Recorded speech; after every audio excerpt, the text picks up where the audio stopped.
আসসালামু আলাইকুম। আজকের আন্তর্জাতিক সংবাদে আপনাকে স্বাগতম। শুরুতেই জানিয়ে দেব সংবাদ শিরোনাম। পশ্চিমবঙ্গে মোদি অমিত ম্যাজিক টিকল না। বেসামাল বিজেপি দলীয় কোন্দলের ইঙ্গিত। উৎসবের প্রস্তুতি নিয়ে বিজেপির কেন্দ্রীয় দপ্তর হতাশায় মরা। সবশেষে জানবেন মমতার জয়ের আভাসেই উৎসবের আমেজ শুরু। সংবাদ শিরোনাম শুনলেন, এবার জানিয়ে দেব বিস্তারিত সংবাদ। তার আগে অনুরোধ থাকবে লাইক দিয়ে পুরো ভিডিওটি দেখার এবং চ্যানেলে নতুন হলে সাবস্ক্রাইব করে বেল বাটনে ক্লিক করুন। পশ্চিমবঙ্গে মোদি অমিত ম্যাজিক টিকল না। মোটামুটিভাবে অর্ধেক রাউন্ডের ভোট গণনা শেষ হয়েছে এবং সঙ্গে সঙ্গে একটি বিষয়ও পরিষ্কার হয়েছে, পশ্চিমবঙ্গের হিন্দু সম্প্রদায় শুধু হিন্দুত্ববাদী দল বিজেপিকে ভোট দেয়নি। যে রাজ্যে মোটামুটি 75% হিন্দুর ভোট, সেখানে হিন্দু বাঙালি যদি বিজেপিকে ঢেলে ভোট দিত, যেমনটা তারা দিয়েছিল 2019 সালের লোকসভা নির্বাচনে, তবে নিঃসন্দেহে বিজেপি এই পর্যায়ে অনেকটাই এগিয়ে থাকত। 2014 সালের লোকসভা থেকে 2019-এর লোকসভা নির্বাচনে বিজেপির হিন্দু ভোট 21% থেকে বেড়ে 57% হয়েছিল। এই মেরুকরণ 2021 সালে আরও তীব্র হবে বলে আশা করা গিয়েছিল, কিন্তু সাম্প্রদায়িক মেরুকরণের রাজনীতি ব্যর্থ করে দিয়েছে বাঙালি হিন্দুরা। তবে তারা বিজেপিকে কিছু ভোট দিয়েছে বলে মনে করেন কলকাতা বিশ্ববিদ্যালয়ের রাষ্ট্রবিজ্ঞানের অবসরপ্রাপ্ত অধ্যাপক সঞ্জীব মুখার্জি। তিনি মনে করেন বিজেপির মেরুকরণের রাজনীতি একেবারে ব্যর্থ হয়নি। সঞ্জীব মুখার্জি বলেন, পুরোপুরি মেরুকরণের রাজনীতি ব্যর্থ হয়নি, হিন্দুদের একটা বড় অংশ অবশ্যই বিজেপিকে ভোট দিয়েছে। তা না হলে বিজেপি 2016 সালে পেয়েছিল 3টি আসন এবং 2021 সালে এসে পেয়েছে 83টি আসন, এই পর্যন্ত পৌঁছাতো না। বিজেপি ভালোই ধর্মীয় মেরুকরণ করে ফেলেছে এই রাজ্যে, এটা অস্বীকার করা যাবে না। কিন্তু অন্য সব রাজ্যের ক্ষেত্রে 2019-এর লোকসভা নির্বাচনের পর যেটা দেখা গিয়েছিল সেটা এখানেও দেখা গেল। লোকসভা থেকে বিধানসভা ভোটে বিজেপির ভোট 12 থেকে 16% কমেছে সব রাজ্যেই, এটা এখানেও খেটেছে। তবে হিন্দুদের একটা বড় অংশ যে তৃণমূলকে ভোট দিয়েছে সেটা অবশ্য স্বীকার করেছেন সঞ্জীব। পশ্চিমবঙ্গের রাজনীতি অনেকাংশে পাল্টে গেল এই নির্বাচনে। একদিকে একটা হিন্দু ভোট ব্যাংক তৈরি হলো, অন্যদিকে তৈরি হলো একটা ধর্মনিরপেক্ষ ভোট, আর বামপন্থী ও কংগ্রেসিরা একেবারে মুছে গেল, বলেন তিনি। পশ্চিমবঙ্গে বেসামাল বিজেপি দলীয় কোন্দলের ইঙ্গিত। প্রায় অর্ধেকের মতো ভোট গণনা হয়েছে, বাকি পড়ে রয়েছে আরও বহু ভোট। এর মধ্যে পশ্চিমবঙ্গের নির্বাচনে স্পষ্ট ব্যবধানে এগিয়ে গেছে মমতা ব্যানার্জির নেতৃত্বাধীন ক্ষমতাসীন তৃণমূল কংগ্রেস। অথচ এতদিন পর্যন্ত এই অঞ্চলে জেতার জন্য সব রকম চেষ্টাই করেছে ভারতের কেন্দ্রীয় সরকারের দল বিজেপি। পশ্চিমবঙ্গে জেতার জন্য স্থানীয় নেতাদের উপর ভরসা করতে পারেননি নরেন্দ্র মোদী ও অমিত শাহরা। ফলে নির্বাচনের আগে তারা কেন্দ্রীয় নেতাদের এনে পশ্চিমবঙ্গের আসনে আসনে ঘুরিয়েছেন। এই উদ্যোগের বিপরীতে অবস্থান নিয়েছিল স্থানীয় বিজেপি নেতারা। তারা বলেছিলেন উত্তরপ্রদেশের নির্বাচনের অভিজ্ঞতা দিয়ে পশ্চিমবঙ্গে কাজ হবে না, কিন্তু মোদী শাহ তাদের কথা কানে তোলেননি।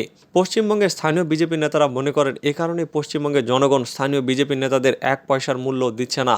বিজেপি দাবি করেছিল পশ্চিমবঙ্গে তারা 200-র বেশি আসন নিয়ে জিতবে, কিন্তু এখন তাদের লড়াই করতে হচ্ছে অন্তত 100 আসন পাওয়া নিয়ে। বাংলাদেশ সময় দুপুর পর্যন্ত দেখা গেছে 288 আসনের মধ্যে 208-এ এগিয়ে আছে তৃণমূল, পক্ষান্তরে অন্য 80টিতে এগিয়ে বিজেপি। কিন্তু সেসব আসনেও তৃণমূলের প্রার্থীদের সঙ্গে তাদের ব্যবধান খুব বেশি নয়।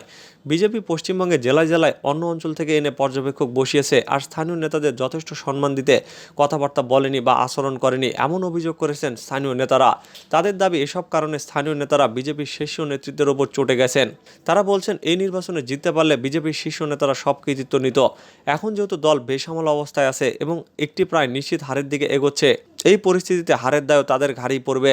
কেন্দ্রীয় বিজেপিতে পশ্চিমবঙ্গের নির্বাচন নিয়ে কী ভাবনা তা এখনো স্পষ্ট নয়, তবে পশ্চিমবঙ্গের বিজেপির মধ্যে এরই মাঝে নানা রকম কোন্দলের খবর পাওয়া যাচ্ছে। স্থানীয় নেতারা সম্ভাব্য হারের জন্য পরস্পরকে দোষারোপ করা শুরু করেছেন। কেউ কেউ বলছেন অভিজ্ঞ ও পরীক্ষিত নেতাদের গুরুত্ব না দিয়ে নতুনদের উপর বেশি ভরসা করার মাসুল দিচ্ছে বিজেপি।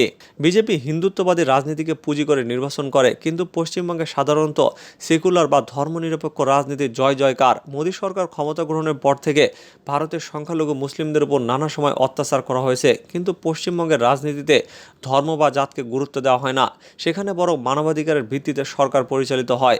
তাদের এই রাজনৈতিক দর্শনকেই সম্ভবত বিজয়ী করতে যাচ্ছেন পশ্চিমবঙ্গের জনগণ। উৎসবের প্রস্তুতি নিয়ে বিজেপির কার্যালয়ে হতাশায় মরা। জয় নিয়ে বড় বেশি নিশ্চিন্তে ছিলেন রাজ্য বিজেপি। অন্তত ভোট গণনার দিন প্রস্তুতি সেই কথাই বলছে।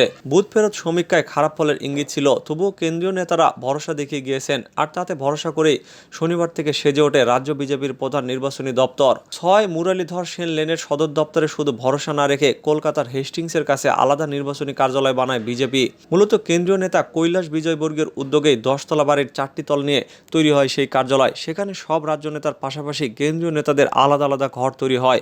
অত্যাধুনিক কল সেন্টার তৈরি করে পেশাদার কর্মী নিয়োগ করে গেরুয়া শিবির। সেই দপ্তর থেকে গত কয়েক মাসে সবসময় ভিড় লেগেছিল। শুধু বিজেপি কর্মীদের নয়, সংবাদ মাধ্যমের ভিড়ও লেগে থাকতো। সেই দপ্তর কার্যত শূন্য রবিবার দুপুরে। আয়োজন কম ছিল না। করোনা বিধি মানার জন্য এই বাড়ির ৫ম তলায় বিভিন্ন সংবাদ মাধ্যমের জন্য আলাদা আলাদা কেবিন তৈরি করা হয়। প্রতিটি কেবিনে আলাদা করে সাক্ষাৎকার দেওয়ার জন্য রাজ্য নেতাদের কয়েকজনকে দায়িত্ব দেওয়া হয়। কিন্তু সেই সব আয়োজন কার্যত বৃথা হয়ে যায়। রাজ্য নেতারা কেউ কেউ উপস্থিত থাকলেও তারা নিজেই নিজের ঘরে। বড় করে সাংবাদিক বৈঠকের প্রস্তুতিও ছিল, কিন্তু সেটা কি আকারে হবে, কারা সেখানে উপস্থিত থাকবেন তা নিয়ে এখন পর্যন্ত কোনো নিশ্চিত খবর নেই বিজেপির পক্ষে। গেরুয়া শিবিরের সূত্রে খবর, দুপুর 2টা নাগাদ কেন্দ্রীয় নেতৃত্বের সঙ্গে একটি ভার্চুয়াল বৈঠকে বসেছেন রাজ্য নেতারা। মনে করা হচ্ছে এই ফলাফল নিয়ে কী বার্তা দেওয়া হবে ওই বৈঠকের পরই ঠিক হবে। মমতার জয়ের আভাসে উৎসবের আমেজ শুরু। সবার নজর এখন ভারতের পশ্চিমবঙ্গের বিধানসভার ভোটের ফলাফলের দিকে। এই নির্বাচনে মূল লড়াই বিজেপি ও রাজ্য ক্ষমতাসীন তৃণমূল কংগ্রেসের মধ্যে। প্রাথমিক ফলাফলে এগিয়ে আছে তৃণমূল কংগ্রেস, সেক্ষেত্রে বিজেপি বেশ পিছিয়ে। এবারের নির্বাচনে পশ্চিমবঙ্গের মুখ্যমন্ত্রী মমতা বন্দ্যোপাধ্যায় লড়াই করেছেন নন্দীগ্রাম থেকে। পশ্চিমবঙ্গের ক্ষমতাসীন তৃণমূল দলের এই নেত্রী 10 বছর ধরে রাজ্যের ক্ষমতা ধরে রেখেছেন। পশ্চিমবঙ্গ, আসাম, তামিলনাড়ু, কেরালা ও পুদুচেরিতে ভোট গণনা শেষ হলেই ফলাফল জানা যাবে। 27শে মার্চ থেকে 29শে এপ্রিল পর্যন্ত 8 দফায় ভোট গ্রহণ হয়েছে পশ্চিমবঙ্গে। এমন সময় এই নির্বাচনে ফলাফল দেওয়া হচ্ছে যখন ভারতে প্রায় 4 লাখের কাছাকাছি কোভিড-19 রোগী শনাক্ত হয়েছে। হাড্ডাহাড্ডি লড়াই হলেও বুথ ফেরত জরিপ বলছে মমতার দলে জিততে যাচ্ছে আবারও। ভোট গণনা যতই এগিয়ে যাচ্ছে ততই তৃণমূলের জয়ের ছবি স্পষ্ট হচ্ছে। আর তাতেই উচ্ছ্বাসের বাঁধ ভেঙেছে কালীঘাটে। মমতা বন্দ্যোপাধ্যায়ের বাড়ির সামনে ভিড় জমাতে শুরু করেছেন দলের কর্মী সমর্থকরা। ভোট বাক্সে যে ফলাফল ধরা পড়েছে তা নিয়ে এখন পর্যন্ত কোনো মন্তব্য করেনি তৃণমূলের শীর্ষ নেতৃত্ব। তবে তাতে বাদ মানছে না উচ্ছ্বাস। রাস্তার উপরই আবির খেলা শুরু হয়েছে। ঢাকঢোল বাজিয়ে জয়ধ্বনি শোনা যাচ্ছে দলের নামে। রোববার সকাল থেকে ভোটের ফলাফল ঘোষণা শুরু হয়। আর তাতে শুরু থেকেই গেরুয়া শিবির থেকে এগিয়ে তৃণমূল। দুপুর পর্যন্ত রাজ্যে 208টি আসনে এগিয়ে রয়েছে জোড়াফুল শিবির। বিজেপি এগিয়ে রয়েছে 80টি আসনে। বাম, কংগ্রেস, আইএসএফ এর সংযুক্ত মোর্চা 3টি আসনে এগিয়ে রয়েছে। কোভিড পরিস্থিতিতে এই মুহূর্তে বিশেষ সতর্কতা জারি রয়েছে কলকাতা শহরে। তাই কালীঘাটে মমতার বাড়ির কাছাকাছি কাউকে ঘেঁষতে দেওয়া হচ্ছে না। সমর্থকদের ভিড় জমতে শুরু করলেও কালীঘাট রোডের সামনে আটকে দেওয়া হয় সবাইকে। সেখানেই ঢাকঢোল বাজিয়ে উৎসবে সামিল হন তৃণমূলের কর্মী সমর্থকরা। সমস্বরে জয় বাংলা, মমতা বন্দ্যোপাধ্যায়ের ধ্বনি শোনা যায়। তবে মমতা বা অভিষেক বন্দ্যোপাধ্যায় অথবা তৃণমূলের শীর্ষ নেতারা এ নিয়ে কোনো প্রতিক্রিয়া জানাননি। তবে রাজ্যের মন্ত্রী ফিরহাদের বক্তব্য, উত্তরপ্রদেশ, বিহারের মতো জাতপাত ধর্মের নিরিখে ভোট হয় না বাংলায়। আমরা কাজ করেছি, মানুষ তাদের মতামত দিয়েছে। দলের সাংসদ ডেরেক ওব্রায়েন এক টুইট বার্তায় জানিয়েছেন, Modi, Amit Shah, BJP, CBI, ED, নির্বাচন কমিশন, গদি মিডিয়া, বিশ্বাসঘাতকদের প্রবল প্রতাপ, দিদি অভিষেক বন্দ্যোপাধ্যায় তৃণমূল কর্মী এবং বাংলার মানুষের সামনে কাজে এলো না। এদিকে পশ্চিমবঙ্গে তৃণমূলকে হারানো সম্ভব হচ্ছে না, এটা স্পষ্ট হতে শুরু করার সঙ্গে সঙ্গেই কলকাতার হেস্টিংস অঞ্চলে বিজেপির নির্বাচনী সদর দপ্তরে দলের নেতাদের দেখা নেই। অলস অপেক্ষা শুধু মিডিয়া কর্মীদের। আলাদা আলাদা বুথে সাক্ষাৎকার দেওয়ার জন্য বিশাল আয়োজন করেছিল বিজেপি। সেই ইচ্ছাও এবার পূরণ হলো না তাদের।